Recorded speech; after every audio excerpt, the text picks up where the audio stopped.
Bonjour à tous, j'espère que vous allez bien. On se retrouve pour le premier brief de ce mois de mars, donc en ce lundi 1er mars 2021. Comme d'hab, avant de commencer, je tiens à vous rappeler que ce mois-ci, c'est très intéressant de rejoindre via le Patreon, enfin tout le temps, mais en début de mois, c'est beaucoup plus intéressant. Donc si jamais tout est en description dans les commentaires, si vous souhaitez rejoindre l'école, bien entendu, assister un petit peu à la poursuite de ce brief privé, récupérer les watches concrets, chasser avec nous directement. Et tout ce qui est expliqué, si jamais, hein, dans la vidéo de présentation de l'école qui est dispo en commentaire. Si jamais sur le Patreon, vous avez directement toutes les explications sur l'école, hein, comment ça se passe. Tout est dispo en rediffusion si jamais vous ne pouvez assister au brief. Je le répète, hein, mais c'est important. Ainsi que les cours sont dispo en rediffusion, les exos sont dispo à tout moment. Donc tout est dispo à tout moment pour que vous puissiez suivre. Et on me demande souvent, je suis débutant, est-ce que je peux rejoindre? Oui, ça a été conçu pour. Un guide de route a été créé qui vous permet justement de commencer avec des bases saines et de commencer l'avantage, enfin de commencer l'apprentissage, pardon, parmi nous directement avec de bonnes bases. Donc tout est dispo, si jamais tout est expliqué sur le Discord, hein, ou en description dans les commentaires, je mettrai tout. Voilà, si jamais vous voulez un petit peu assister à la poursuite du brief, comme je dis, et récupérer les watches qu'on crée, hein, parce qu'on chasse ensemble. Le but, ce n'est pas de vous laisser comme ça dans la jungle, c'est de vous montrer le processus, hein. Par exemple, on déclenche des trades sous paper, etc. Bon, là j'ai pris un asset qui a bien performé, mais généralement les performances sont très bonnes actuellement. Et je chasse directement avec vous, je vous montre comment on fait, pourquoi on le fait, quelles sont les localisations intéressantes, etc. etc. On travaille des docs en amont, et si jamais vous avez les témoignages des élèves en dispo sur le Discord directement, juste ici vous pouvez lire tous les témoignages, hein, qui sont postés, les retours sur l'école. Voilà, tout est dispo. Donc on va commencer directement. Alors, Bitcoin qui a glissé un petit peu de son lit de ce que j'ai vu ce week-end, on va regarder ça ensemble. On va checker un petit peu les spreads, qui pour l'instant n'annoncent aucun signe d'un retour de la demande. Donc peut-être encore un petit peu plus de consolidation, bien que le momentum redonne des signes de vie pour les bulls. En tout cas, tente, on va essayer de voir ça après. On va checker du coup aussi qu'est-ce qui se passe globalement dans le monde, dans les autres secteurs si je puis dire, côté risk-off et côté asset à risque, hein, donc que ce soit S&P, Bitcoin, pétrole, ou le gold, ou les obligations, etc. Parce qu'il faut savoir quand même que les capitaux naviguent, hein, ils ne disparaissent pas. Donc c'est intéressant de voir où est-ce qu'ils naviguent. Est-ce que les investisseurs ou les capitaux sont plus amenés à rentrer dans les assets à risque ou dans les risk-off? Si c'est asset à risque, ça peut être bénéfique pour Bitcoin. Et donc pour finir ce brief, on parlera du coup de un petit peu des alts. Donc Ethereum qui est revenu sur son premier arrêt, enfin. À tout moment, rappelez-vous, hein, dans un marché haussier, faut s'attendre, et même dans un marché baissier, faut s'attendre à un test du premier arrêt. Donc maintenant, c'est chose faite. Et dans les prochaines semaines, ou même les prochains jours, on en saura un peu plus. Est-ce que ce marché est toujours dans un mouvement tendanciel, oui ou non? Et sommes-nous réellement dans un piège baissier? Je vous spoil, pour l'instant, c'est le cas.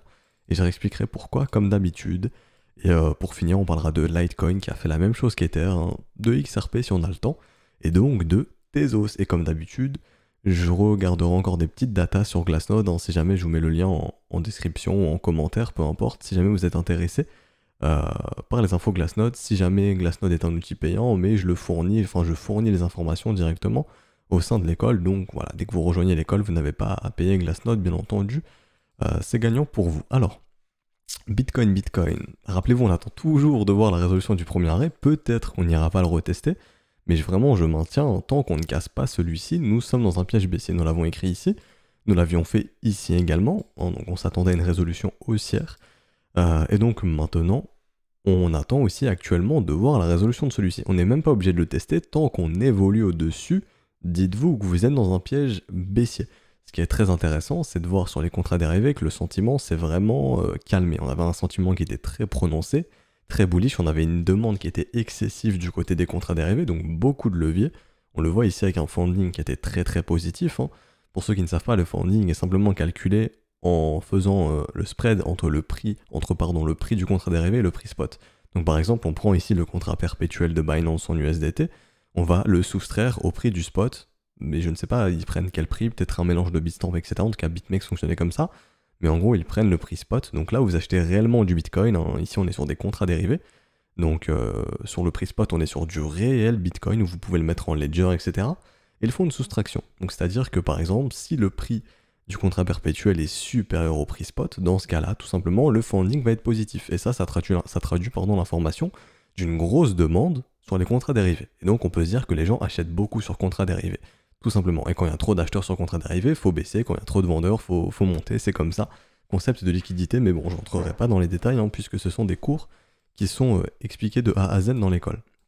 Et bon, si jamais ici, on voit que le sentiment s'est très très calmé, on a retrouvé du coup un sentiment assez neutre, puisque le funding est revenu proche de 0. Donc là, je vais afficher la valeur de 0 et on va voir un petit peu où est-ce qu'on se situe. Un tout petit peu au-dessus, donc le sentiment s'est pas mal calmé. Maintenant, on va voir sur le mouvement baissier, est-ce que les gens veulent acheter ce mouvement baissier? On va voir ça ensemble. Donc, l'intérêt ici augmente légèrement, donc on a un rebond d'intérêt ce week-end, et on le voit ici, le funding augmente un petit peu. Donc on pourrait être amené à penser que les gens sont toujours dans l'optique d'essayer, je dis bien essayer, d'attraper un petit peu le couteau ici sur Bitcoin. Donc ce qui peut dire qu'il y a encore un petit peu de liquidité qui s'accumule un petit peu plus bas. Faut noter tout de même, quand on augmente l'unité de temps, et donc ici il faudra privilégier quand même l'unité de temps supérieure, on a eu quand même beaucoup de vendeurs ici. Donc beaucoup de gens ont shorté, en tout cas beaucoup de gens premièrement ont clôturé leur longue, donc leur position acheteuse, beaucoup se sont fait liquider, on le voit ici, de grosses liquidations, donc on a sorti beaucoup d'acheteurs du côté des contrats dérivés, et aussi beaucoup ont shorté ce mouvement, bien entendu, hein, parce que le funding a pas mal diminué, donc beaucoup ici ont shorté ce mouvement, ont shorté ce mouvement. Donc c'est tout bon, ça c'est une bonne chose. Pour le futur, hein, pour les prochaines semaines, c'est une bonne chose, parce qu'on sait que dans ce rallye, il y a toujours de la liquidité qui s'accumule plus haut. Donc, c'est ce qui peut motiver à pousser le prix plus haut, tout simplement, ok? Donc ça, ce sera bon signe. Et rappelez-vous, hein, tant que le premier arrêt est maintenu, nous sommes dans un piège baissier. Donc là, c'est intéressant de corréler order flow et analyse technique pure, tout simplement. Donc, pensez quand même que beaucoup short ce mouvement baissier, donc la liquidité s'accumule plus haut, donc pour les prochaines semaines, il est très probable de faire un nouveau sommet sur le Bitcoin, donc de venir péter les 60 000. Maintenant, sur du court terme, si on continue d'avoir des acheteurs excessifs qui continuent d'essayer d'attraper ce mouvement baissier, on peut se dire qu'il y a encore de la liquidité qui s'accumule un peu plus bas, et donc ce ne serait pas aberrant de poursuivre un peu cette dynamique baissière ici qui dure depuis quelques jours, une dynamique baissière court terme, je vous rassure, à long terme le marché est toujours haussier, il n'y a aucun souci là-dessus, juste que le marché ne peut pas monter en ligne droite. Comme je vous explique, on a toujours cette phase de respiration qui permet d'instaurer le creux ascendant de la tendance, puisqu'une tendance ça se construit comme ça, hein. Ça se construit pas comme ça, c'est très rare, hein. Ça c'est un mouvement qui est parabolique et ça se finit très mal. Ce mouvement est parabolique, mais on est toujours dans cette phase où on trouve des creux ascendants. On n'est pas dans la dernière phase où il y a vraiment plus de creux ascendants, où c'est vraiment la hausse excessive qui ne s'arrête pas, comme ici en 2017, où on était passé de 5000 à 20 000 très rapidement. Je sais aussi que là c'est rapide, mais on a toujours cette construction, j'ai envie de dire, de creux, hein. Ici bon, un bon mouvement quand même, mais on a le creux, un bon mouvement, on a le creux. Donc là, on attend de voir, est-ce que c'est le sommet définitif? Pour moi, non, du tout. Bitcoin n'a pas connu l'intérêt qu'il avait en 2017, hein, et je pense qu'on va exploser cet intérêt, donc pour moi, le sommet est bien plus haut, ok? Alors, on va aller sur du court terme, du coup, on a un peu quitté l'order flow, hein, qui nous annonce qu'on a de la liquidité qui s'accumule, donc très possible de venir péter les 60 000 pour les prochaines semaines, mais sur du court terme, peut-être encore aller un petit peu plus bas quand même, parce qu'on a quand même quelques acheteurs agressif, si je puis dire, sur les contrats dérivés, ce serait pas aberrant de les sortir. Et donc maintenant, techniquement, c'est là où ça change un petit peu. De ce que je vois en 4 heures, les acheteurs tentent de récupérer le momentum. On avait identifié ici cette ligne de coup, hein, donc un W potentiel qui pourrait indiquer une reprise de momentum. On en a déjà eu un ici. On va regarder s'il y a divergence ou non. Oui, il y a légère divergence bien présente. On est en train d'en créer une nouvelle, donc ici de multiples divergences, ce qui indique qu'ici, et je vais le tracer avec vous, grosso modo, hop, ça, je vais fermer. Je vais supprimer, pardon. Grosso modo, ici, là, on a une perte de force du côté des vendeurs. Donc ça, je vais l'écrire. Perte de force côté, si j'arrive à bien écrire, côté vendeur. Donc sur cette zone de prix, hein, donc ici, grosso modo, entre les 42 et 45, on a une perte de force côté vendeur. Les vendeurs ont de plus en plus de mal à pousser ce marché plus bas avec un momentum, avec une force assez forte, avec une force croissante. Ils perdent de force. Donc, techniquement, pour cette semaine, on peut s'attendre à un rebond si le momentum reste ainsi. Si on confirme bien, on peut se dire ok, petite diff qui peut nous amener à penser maintenant consolidation. On arrête un petit peu de driver comme ça vers le bas, on consolide un petit peu. Et donc on va identifier des niveaux très simples. Le premier arrêt, premièrement. Donc on peut s'attendre, par exemple, lundi, hein, donc aujourd'hui avec le retour des institutionnels, à un rebond sur le premier arrêt. Qui sait? Ou alors un retour en zone de rechargement de short. Et là, ce sera très intéressant de voir la réaction du marché. Et donc, ici, en 4 heures, on pourrait se dire que potentiellement, nous avons trouvé le bas de notre consolidation sur Bitcoin. Je ferai le parallèle avec Ethereum juste après, ça ferait énormément de sens, hein, mais je vais vous expliquer pourquoi. Parce que ici, en 4 heures, le momentum est retourné dans la main des bulls. En tout cas, il est en train de le devenir. Si on confirme ainsi, si on clôture ainsi, dans 3 heures et 38 minutes, je vais y arriver, pardon, c'est confirmé. Donc on pourra se dire que les bulls ont repris le contrôle du momentum, et dans ce cas-là, on tentera potentiellement d'entrer dans une phase de consolidation, et on verra si on arrive à instaurer un bottom. Ici, je vous rappelle, hein, on va voir une structure qui montre ça pour reprendre une dynamique haussière. Donc, en gros, je récapitule, et donc là, on va passer en weekly. Je vais juste supprimer... Non, je vais afficher une nouvelle zone de combat. Donc pour moi, maintenant, en 4 heures, on pourrait d'ores et déjà se dire, ok, on entre dans une phase de consolidation, et donc on a notre zone de combat qui est établie. On a enfin notre zone de consolidation potentiellement. Notre zone de combat, ok. Je perds un peu la voix, désolé. Notre zone de combat entre les 43 000 et les 58 200. Donc, potentiellement, tout le mois de mars, pendant peut-être plusieurs semaines, on pourrait s'attendre à voir le marché consolidé là-dedans, comme on l'avait fait ici. Je vous rappelle, hein, je viens de la retirer, mais la zone de combat ici, c'était entre, grosso modo, ici, jusqu'à avoir résolution haussière. Donc on avait consolidé 1, 2, 3, 4, 5 semaines avant d'avoir résolution. On peut faire exactement la même chose maintenant, ok? Donc ça va être intéressant de suivre tout ça ensemble, mais ici, on a quand même des signes positifs sur le momentum en 4 heures qui pourra annoncer de la consolidation, et donc on est potentiellement trouvé le bas de notre range. Donc maintenant, je vous rappelle, en range, on vient de tâter les bornes basses, bornes hautes. Si la borne basse est ici, on devrait s'attendre à avoir des rebonds qui devraient survenir autour des 43-44 000 $, et donc nous ramener potentiellement dans cette zone de rechargement de short ici, qui est donc le haut de notre range potentiel, je dis bien potentiel, parce qu'on attend de voir si réellement on va avoir un rebond ici, et si on va être capable de maintenir ces prix pour créer notre fameuse phase de consolidation. En weekly, ça me semble assez bien établi, ici avec un potentiel bearish fractal pattern qui pourrait se déclencher si jamais. Et donc, pour le Bitcoin, honnêtement, en 4 heures, c'est fini, peut-être diminuer et lutter, hein. Je vous fais un peu tout le topo de ce qui s'est passé ce week-end. En 1 heure, bon, le momentum est similaire en 1 heure, hein. Donc ici, pareil, les bulls ont repris le contrôle du momentum en 1 heure, le 28 février à 21 heures. Donc ça, c'était quand? C'était, je vais regarder, c'était hier soir. Bon, bah, hier soir à 21 heures, les bulls ont repris le contrôle du momentum, hein, juste ici, sur ce rebond. Et donc oui, on semble mature pour au minimum revenir tester le premier arrêt du mouvement. Et si celui cède, on pourrait sans trop de problème revenir faire un petit tour dans la zone de rechargement de short. Faudrait pas créer victoire trop vite, je pense. On aimerait bien quand même retrouver un momentum intéressant aussi par la suite en daily, ok? On n'est pas obligé de retrouver un momentum intéressant en daily pour repartir, on n'est clairement pas obligé, mais ça serait mieux.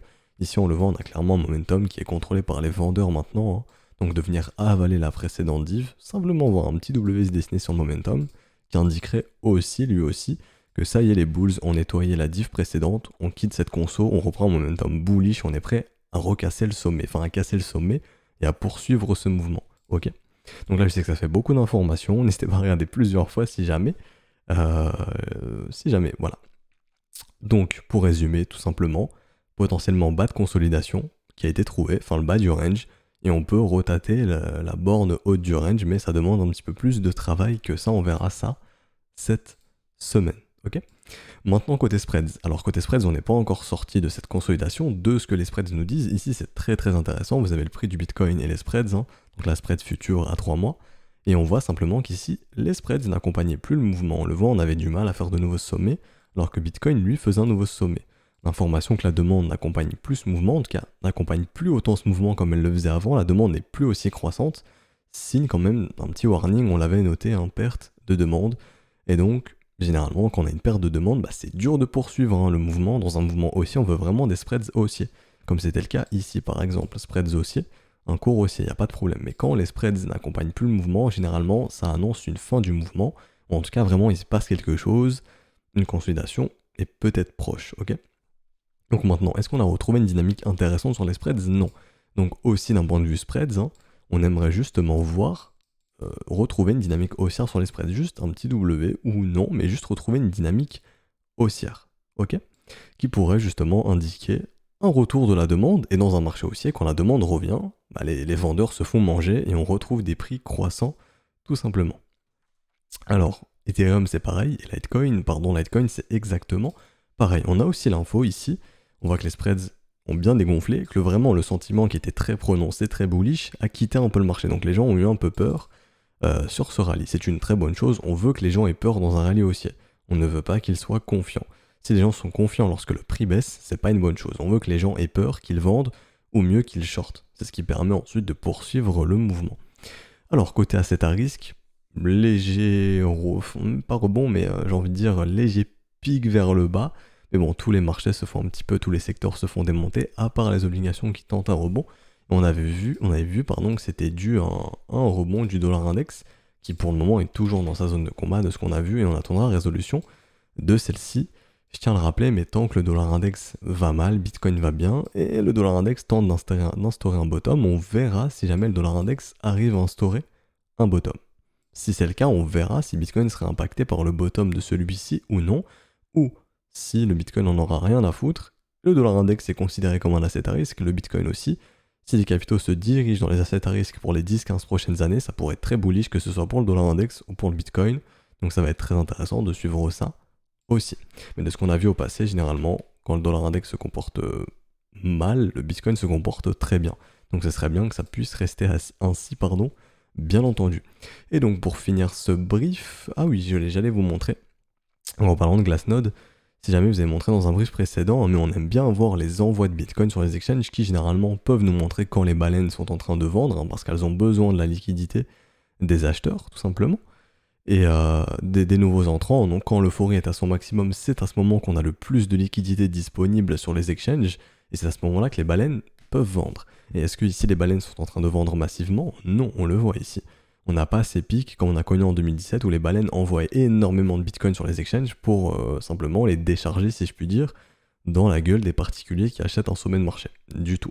Donc actuellement on est ici et on le voit, non, c'est clairement pas le cas. Donc si jamais je vous mets le lien de la chart en description et en commentaire, hein, je ferai les deux de cette chart si jamais ça vous intéresse, ok?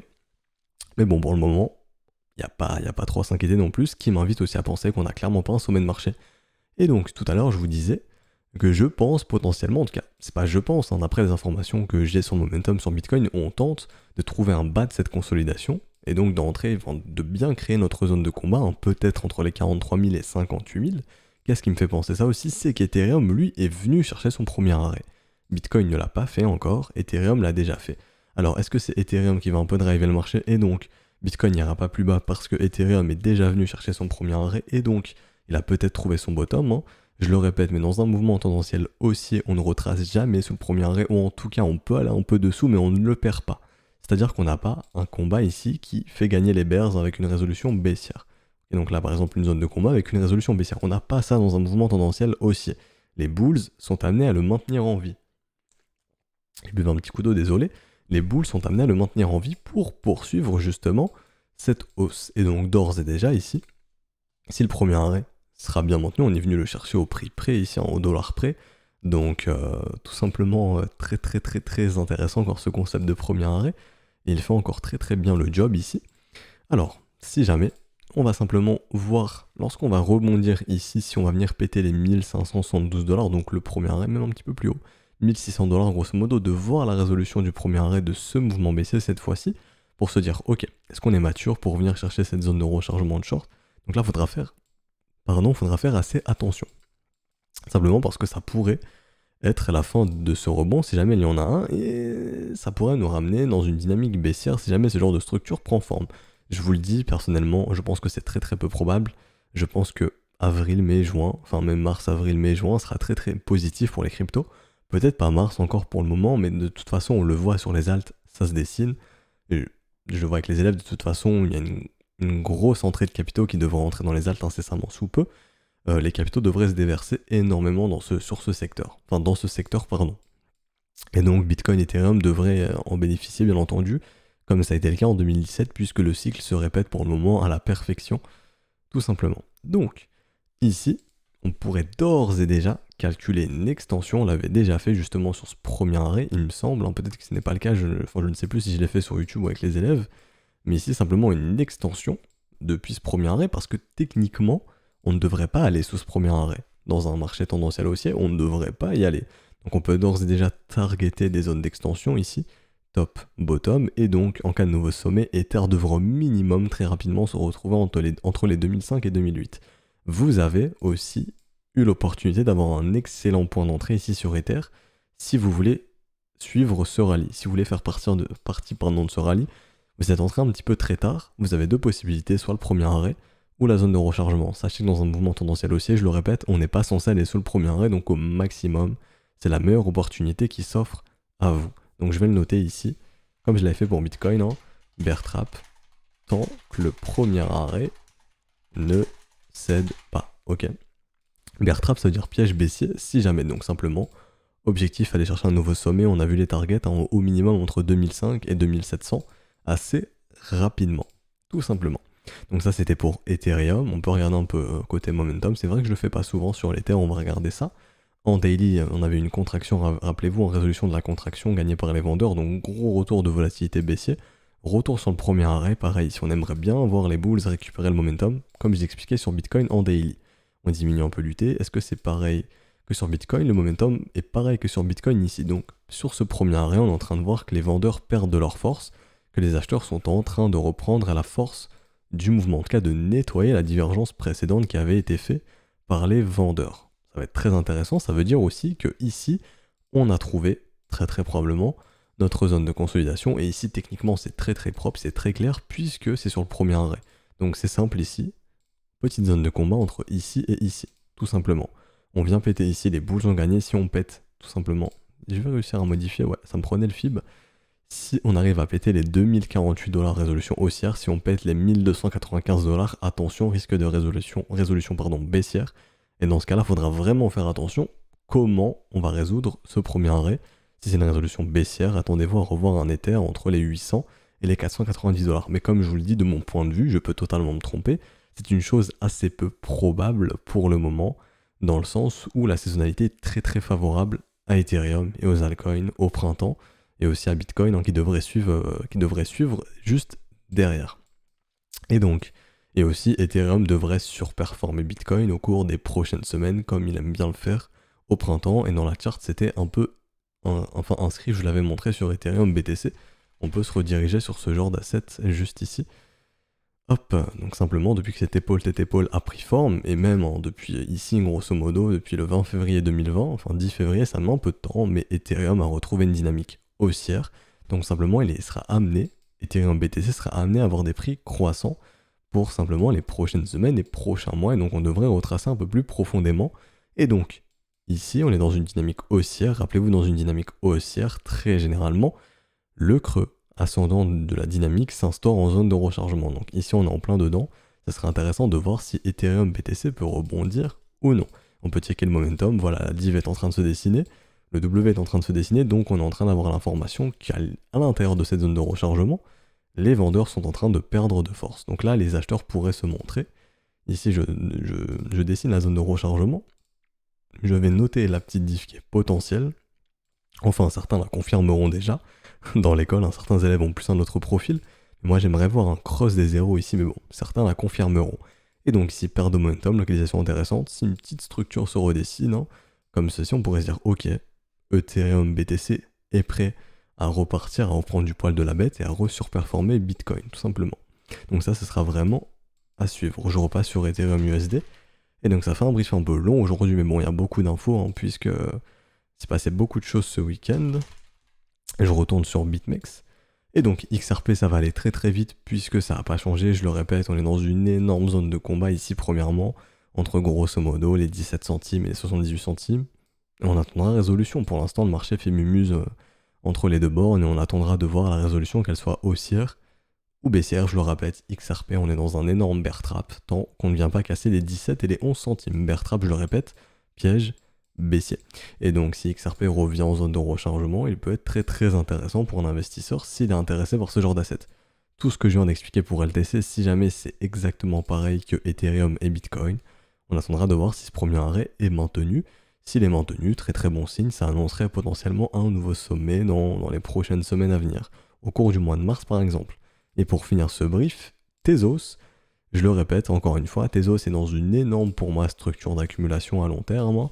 Donc simplement une dynamique assez plate. Enfin, ici, hein, quand on prend la big picture, donc vraiment depuis l'historique total, on a vraiment une... Wow, j'ai mis un coup dans la table. Désolé, on a vraiment une dynamique qui est pas marquante. Enfin, j'ai envie de dire pour un marché crypto qui est vraiment très très volatile, c'est pas très marquant. On n'a pas encore connu c'est vraiment cette phase d'euphorie complètement verticale sur Tezos. Pour moi, elle interviendra tôt ou tard, hein, parce que généralement, en fin de cycle haussier, ça se termine comme ça sur les alts. Et donc ici, on est toujours pardon, dans une structure d'accumulation. Je vous avais montré le schéma, hein. On pump, zone de rechargement, on pump, zone de rechargement, on pump, zone de rechargement, on pump, zone de rechargement. Pour les plus anciens, je vous avais expliqué la psychologie et comment les gros font accumuler pour ce genre d'assets. Simplement en faisant paniquer sur les mouvements baissiers et en rachetant justement ces zones de rechargement pour aspirer l'offre du mouvement baissier, pour accumuler et ensuite créer de gros mouvements paraboliques, comme ceci, hein, que j'ai déjà dessiné. Donc simplement un Tezos qui revient en zone de rechargement du précédent mouvement, donc ici, entre les 3,12$ et les 2,40$, c'est une excellente opportunité, en tout cas c'est une excellente localisation. En tout cas vous utilisez, enfin je ne sais pas comment expliquer ça, mais vous avez une entrée, enfin vous avez une méthode d'entrée assez professionnelle si vous agissez ainsi. Si vous attendez tranquillement de tracer votre zone de rechargement et de ne pas chasser le marché lorsqu'il est vertical, mais simplement d'attendre qu'il vienne à vous et qu'il vous offre une localisation très intéressante. On peut voir qu'on est venu faire un petit tour, ça a été racheté directement. Donc tout ce qui revient dans la zone de rechargement, pour moi, c'est très intéressant sur Tezos. Et je le répète, ceci n'est pas un conseil en investissement. Voilà, donc on va s'arrêter ici pour aujourd'hui. J'espère que ça vous aura plu. Un brief assez gros, mais bon, voilà, c'est le début de semaine, hein, faut un peu tout résumer.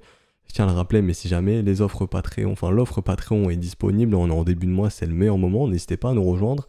Tout est expliqué juste ici, si jamais de tout ce qu'on fait dans l'école. La vidéo aussi que je vais mettre en description et en commentaire vous explique tout.